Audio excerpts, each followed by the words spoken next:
Hello, welcome to this edition of the Honey-Do List channel.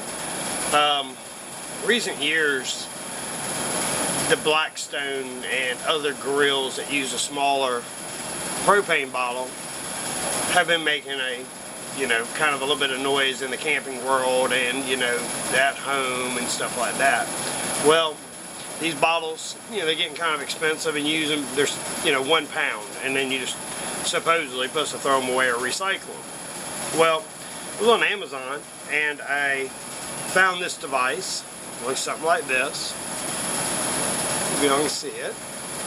What this does is it hooks up to your larger propane tank and fills the little tank. What you do is connect this up there to it, and then you would go until it fills this tank. So let's give it a shot and see if it works. We'll state this though, you do need to have your larger propane tank upside down. That was the only instructions they had when I bought this, and like I said, it was $19.99. Free shipping with Amazon Prime, of course. So $19.99, free shipping with Amazon Prime. I think the shipping was like $2.49 if I didn't have Amazon Prime.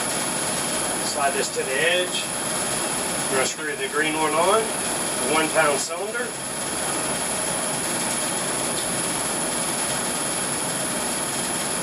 Once it's good and tight, you would flip the red lever, and you can hear it going in. And you can sit here and watch it. The bottle should have some condensation from the colder LP gas going into the warmer bottle. There is a gauge. You can kind of hear it level out. Once it levels out, then you know that it's, full, which I don't hear it anymore. So what I'm going to do is I'm going to shut the valve, and then I'm going to actually disconnect it from the propane tank, and then bring it over and show you. It's reading full. Right there.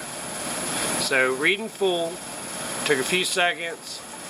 Now this cylinder is ready to go again for our next camping trip. Oh, well, I hope y'all enjoyed this video. Please give it a thumbs up. Like, share, comment. Just help the channel grow. We appreciate all y'all's support. Until next time, let's work on that honey-do list together, and have a great day.